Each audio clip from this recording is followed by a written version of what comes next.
Hello everyone, this is Rupesh Mishra and I welcome you all to your channel that is Math Path।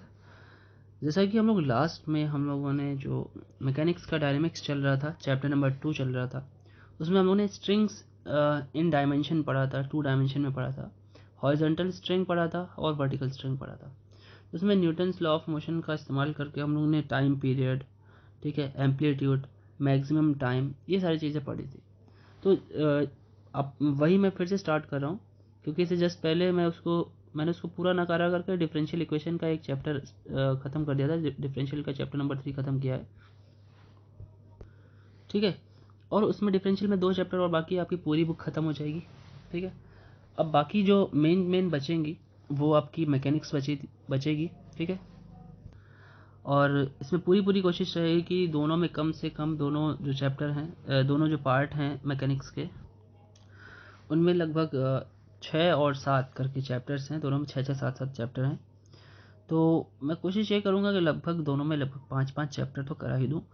वैसे 5 से कम भी होंगे तो भी आपके 3 क्वेश्चन मिड टर्म में आ जाएंगे, क्योंकि 3 क्वेश्चन आते हैं आपके टोटल।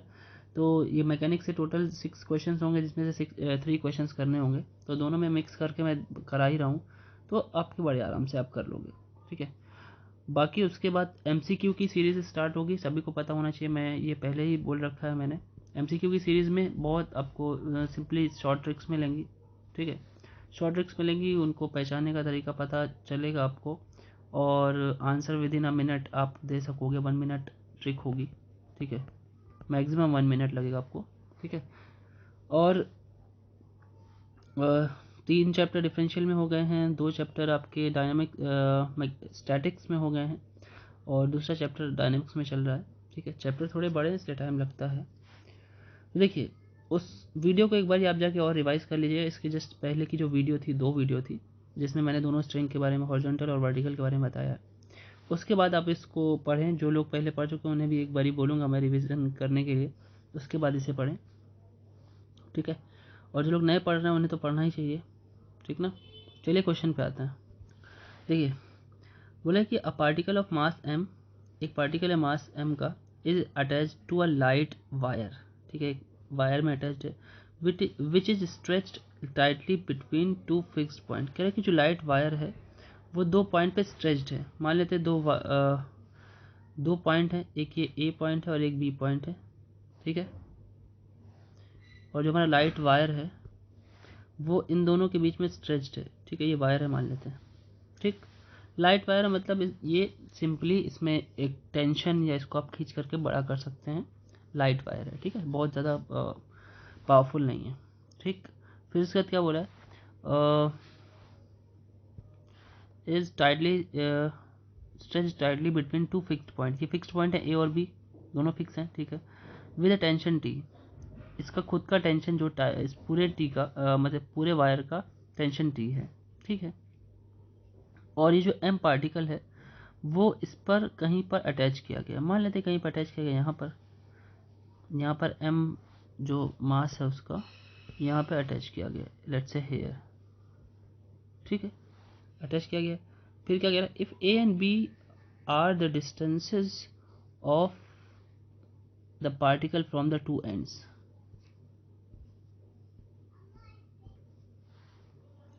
मतलब दोनों जो एंड है उनसे जो एम की डिस्टेंस है वो डिस्टेंस ए है और बी है। कहाँ कहाँ से बोला है, एक तरफ से ए है और एक तरफ से बी है, ठीक है भाई। अच्छा, फिर क्या कह रहा है, टेंशन तो टी है, ठीक है, अच्छी बात है।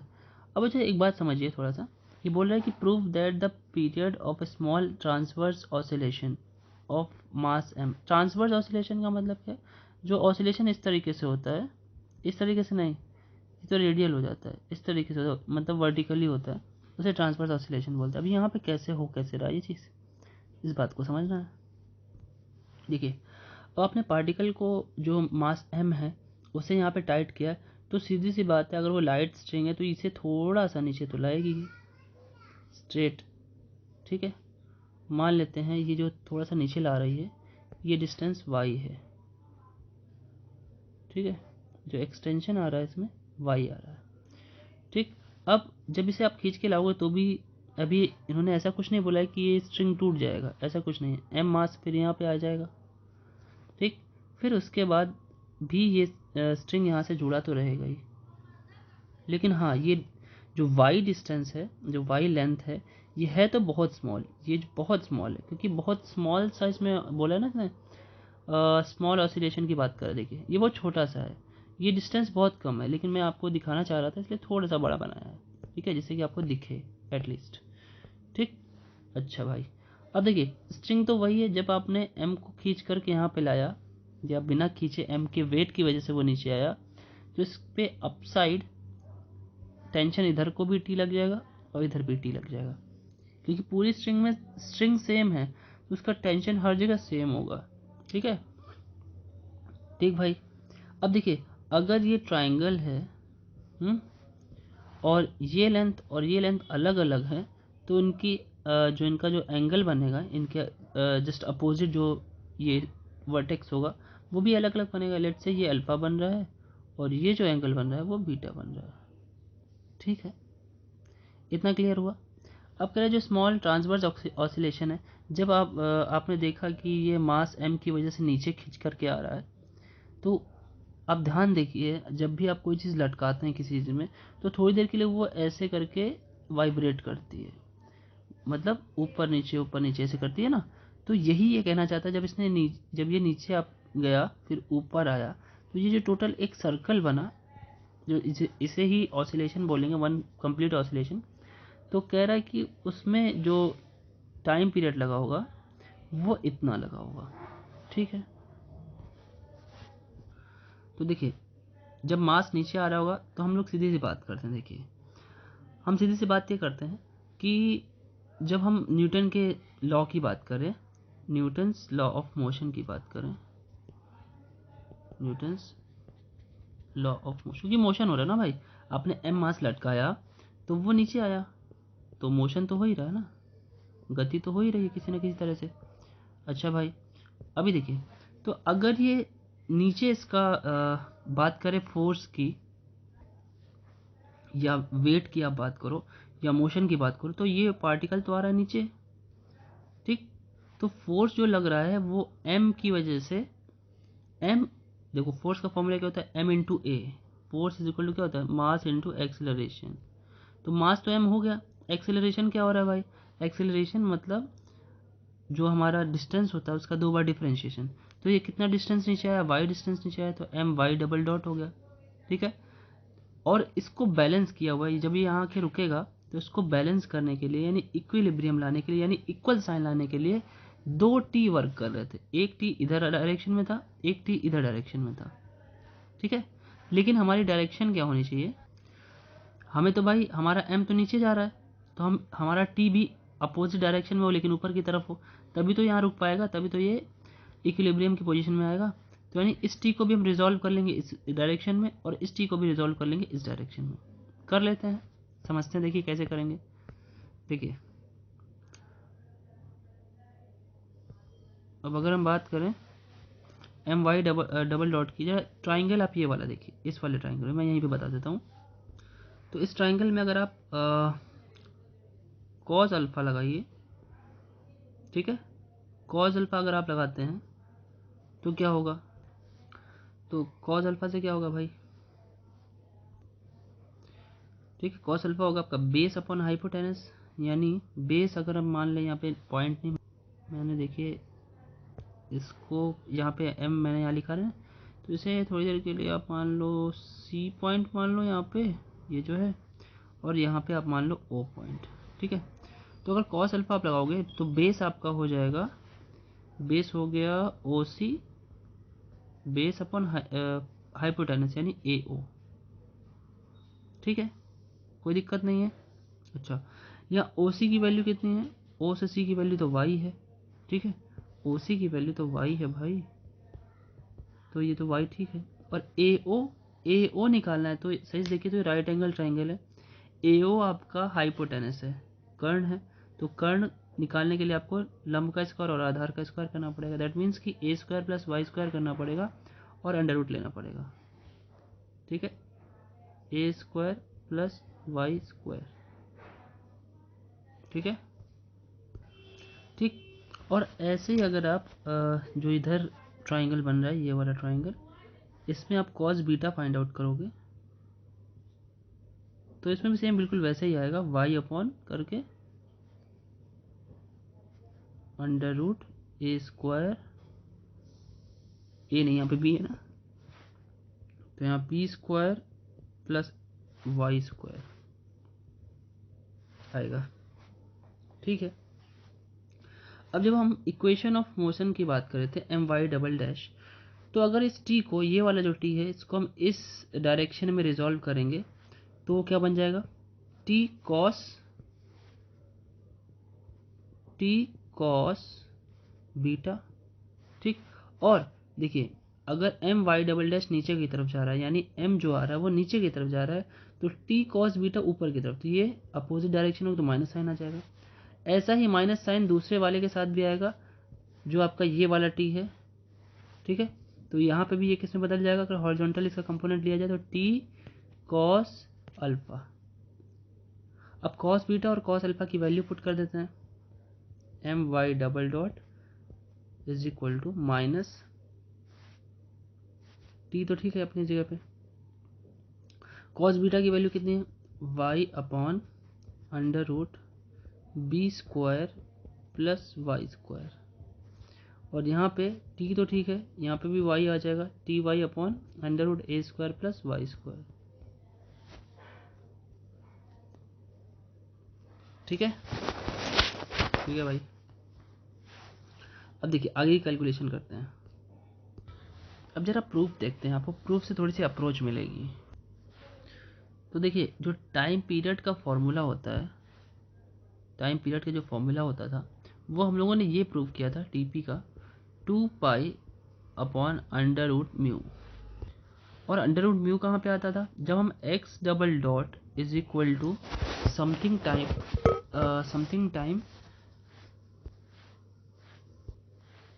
X double dot is equal to something time minus के साथ एक्स, तो ये जो होता था यही हमारा म्यू होता था। ठीक है, तो इसका मतलब ये हुआ कि जो ए और बी है, ए और बी की अगर बात करें, ये रूट तो बाद में आएगा, ए और बी तो पावर 1 के साथ आएंगे, ए और बी पावर 1 के साथ आएंगे। इसका मतलब ये हुआ कि जो हम लोग प्रूफ कर रहे थे उसमें ए और बी पावर्स ये रूट से बाहर आने चाहिए, है ना। तो रूट से बाहर लाने का एक बड़ा ही अच्छा तरीका है, इसका हम बाइनोमियल एक्सपेंशन कर दें। ठीक है, बाइनोमियल एक्सपेंशन करने के लिए उससे भी पहले एक काम ये करते हैं कि कुछ जो कॉमन वन हो सकता है उसे हम लोग कॉमन कर लेते हैं। जैसे कि देखिए एम वाई डबल डॉट है ना। अब हम क्या करते हैं, देखिए माइनस टी हो गया, वाई हो गया, रूट से बी स्क्वायर कॉमन ले रहे हैं, तो रूट से जब आप बी स्क्वायर कॉमन लोगे तो बाहर आएगा तो बी हो जाएगा, तो अंदर क्या बचेगा, 1 plus y upon b square. ठीक है, यही काम यहाँ भी कर लेते हैं, यहाँ पे a कॉमन ले लेते हैं, सो बचेगा क्या, 1 plus y upon a square. अब ये जो रूट नीचे लिखा हुआ है इसे मैं ऊपर लिख लेता हूँ।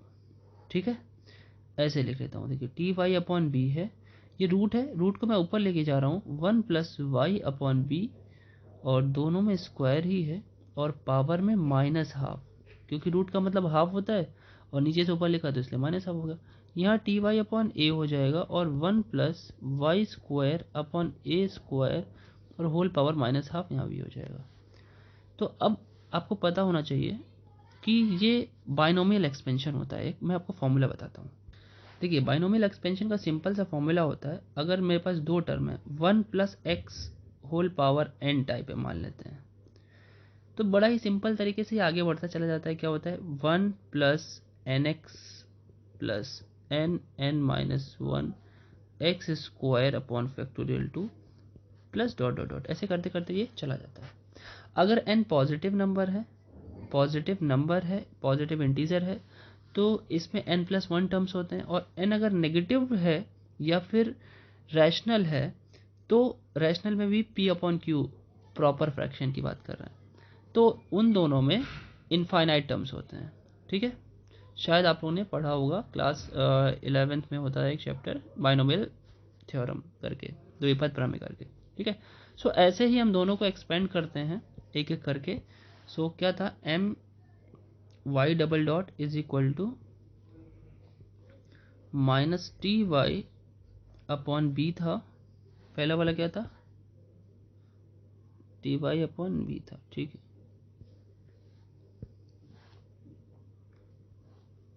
ठीक है, और जो आपका ऊपर लिखा था 1 plus y square upon b square whole power minus half, और minus t y upon a 1 plus y square upon a square whole power minus half. तो अब ये इसको एज, इसको ये तो 1 है ही, इसको x की तरह आप ट्रीट करिए, और ये जो लिखा है ये n की तरह ट्रीट करिए, यही काम यहाँ पे भी करिए। तो वैसे ही करना है, तो चलिए करते हैं। ठीक है, तो होगा क्या भाई, m y double dot is equal to minus t y upon b, इसको ओपन करिए 1 plus n x, n x मतलब माइनस 1/2 है, तो माइनस 1/2,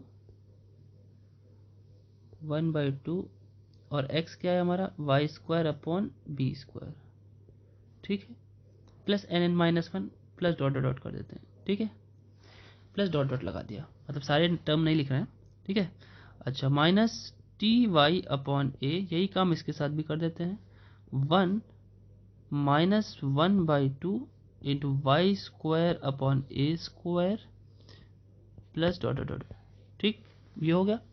अच्छा, जैसा क्वेश्चन में बोला था कि जो ये एक्सपेंशन है ये बहुत ही स्मॉल है, this expansion that means y is very small, मतलब ये तो वेरी क्लोज टू जीरो होगा, ठीक है। तो यहाँ से देखिए एक रिजल्ट मिल रहा है, अगर ये बहुत छोटा है, ठीक है, तो आप अनुमान लगाइए, जब y ही वेरी बहुत छोटा है, y is very small, because y is very small, जब y स्मॉल है तो वाई स्क्वायर तो और भी स्मॉल होगा भाई, सीधी सी बात है, जब छोटी जो 0 से 1 के बीच के जितने भी नंबर्स होते हैं उनका स्क्वायर करते हैं तो वो और भी छोटे हो जाते हैं, सो वाई स्क्वायर भी और क्लोज टू 0 हो जाएगा, है ना, वो भी स्मॉल हो जाएगा, वेरी स्मॉल, क्यों भाई। और यहाँ पे जरा ध्यान देखिए, जब वाई स्क्वायर छोटा है, आप उसके बाद बी स्क्वायर से उसमें डिवाइड भी कर रहे हो और 2 से भी डिवाइड करते हो तो और ही छोटा हो जाएगा, तो ये इतना छोटा हो जाएगा कि ये तो पूरा का पूरा लगभग 0 ही हो जाएगा। तो देखिए, और इसके आगे के टर्म जो आएंगे y⁻3 वाले आएंगे, b⁻3 वाले, वो छोटे होते चले जाएंगे, तो वो इतने छोटे होंगे कि अगर उनको नहीं भी लिखे तो भी चलेगा, मतलब उनका होना ना होना बराबर है। जैसे 1 किलो चावल लिया आपने और उसमें एक चावल एक्स्ट्रा डाल दिया या एक चावल निकाल लिया, तो आपको कोई खासा फर्क नहीं पड़ेगा 1 किलो में, ना ही आप दुकानदार को जान से मार देने वाले हो कि हाँ भाई तुमने एक चावल निकाल लिया अब तुम्हें मार डालेंगे, आप कहते चलो कोई नहीं, इतना चलता है, ठीक है। तो ये कुछ वैसा ही है, ठीक है भाई। लेकिन हाँ, वो बात कर दी जाए, अगर उस जगह पे दूसरी थिंग हो, कोई दूसरी वस्तु हो, जैसे गोल्ड या वाइट गोल्ड हो, तो वो एक सिर्फ एक पॉइंट के बराबर भी, उसका एक दाना यानी चावल के एक दाने के बराबर भी अगर वो होगा तो भी वो बहुत प्रेशियस होगा, बहुत कॉस्टली होगा, तो जगह जगह की बात है, ठीक है। तो देखिए, तो इसीलिए जो इसके बाद के टर्म हैं वो सब के सब हटा दिए जाएंगे, ठीक है। तो इसके लिए लिखना पड़ता है neglecting the higher power term, neglecting the y⁻2 and higher degree terms, higher degree terms as y is very small, as y is small लिखा था ना सिर्फ क्वेश्चन में, तो स्मॉल ही लिख दीजिए, ठीक है, y स्मॉल है। तो बचेगा जो, उसे लिख लेते हैं, क्या बचा हुआ है, देखिए बचा हुआ है m x double dot, sorry y है ना एक्सटेंशन यहाँ पे, m y double dot is equal to minus t y upon b, minus t y upon b, और फिर इस ब्रैकेट में बाकी सब हटा दिया हमने तो 1 बचा, और वैसे ही दूसरा जो ब्रैकेट है माइनस टी वाई अपॉन ए, माइनस टी वाई अपॉन ए, और यहाँ पे भी 1 बचेगा, बाकी सारे टर्म्स हट जाएंगे। तो क्या करें भाई, देखिए कुछ कॉमन ऑमन हो रहा है तो कॉमन कर लीजिए, माइनस टी और वाई कॉमन है, यहाँ बच रहा है 1/b प्लस 1/a। एलसीएम ले लीजिए भाई, minus t by a plus b और अपॉन में a b, a into b. यहाँ से वाई डबल डॉट निकालने की कोशिश करिए, तो वाई डबल डॉट आपको मिलेगा minus t a plus b upon m a b into y. अब जरा ध्यान से देखिए, तो ये इक्वेशन ऑफ मोशन है जो कुछ इस टाइप की लिखी हुई है, x double dot is equal to minus something और एक्स, और मैंने बताया था ये प्लेस म्यू की होती है ना, ठीक है ना। तो यहाँ पे म्यू की वैल्यू कितनी आ जाएगी, t a plus b upon m a b, लिख लेता हूँ उसे। तो भाई देखिए म्यू की वैल्यू आ गई आपकी, है ना। अब हमारा क्या होता है, एसएचएम में जो पीरियोडिक टाइम होता है वो क्या होता है, periodic time t is equal to, t ना लिखिए क्योंकि टी तो यहाँ पे वो हो जाता है ना, यहाँ पे टी तो टेंशन है ना, इसलिए नहीं लिखना है। तो फॉर्मूला क्या होता है, 2 pi upon under root mu, रख दीजिए भाई। 2 पाई तो ठीक है, अंडर रूट म्यू करेंगे तो under root t times a plus b upon a b, m a b sorry. तो ये एम ए बी ऊपर जाएगा तो क्या आएगा, 2 pi under root m a b अंदर लिख दीजिए, और जो जहाँ पे नीचे था उसे वहीं रहने दीजिए, t times a plus b. ठीक है, this is the final answer, और यही हमें प्रूव करना था। You can write here hence proved. ठीक है, देखिए आज ज़्यादा टाइम तो नहीं है मेरे पास, तो ये एक क्वेश्चन मैं बता करके अपनी वाणी को विराम देता हूँ। ठीक है, लेक्चर को यहाँ पे एंड करते हैं।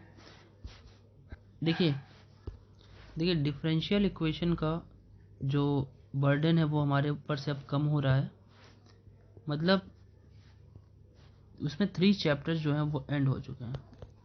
ठीक है, 3 चैप्टर्स एंडेड हैं, 4th चैप्टर मैं करा लूँगा। ठीक है, मतलब एक तरीके से बर्डन ऑलमोस्ट खत्म है। 4th चैप्टर कराने में मुझे टाइम नहीं लगेंगे, महज 3 से 4 वीडियो में ख़त्म हो जाएगा। तो एक तरीके से डिफरेंशियल इक्वेशन मेरे लिए हम थोड़ा देर के लिए ख़त्म मानते हैं, क्योंकि अगर ये क्वेश्चन पेपर में आएगा भी, जो 3 आने वाले हैं वो जो 6 क्वेश्चन में से 3 करने होते हैं वो आप कर ही लोगे, उतने मैंने करा दिए। तो इसका बर्डन ख़त्म हो चुका है। अब जो बर्डन है मेरे ऊपर, मुझे सिर्फ एक पे बात करनी है, मैकेनिक्स पे, और वो मैं बहुत तेज़ी से कराने वाला हूँ। ठीक है, सेलेक्टेड जो प्रॉब्लम्स हैं जो हमें फुल फॉर्म में करने हैं, यानी मिड टर्म के लिए करने हैं, यानी हमें जो 3 क्वेश्चंस हैं लॉन्ग आंसर्स उनकी बात करनी है, मैं उस पर पूरा जो हमें कराने हैं लॉन्ग आंसर्स वो मैंने ढूंढ लिए हैं, वो मुझे कराने ही हैं।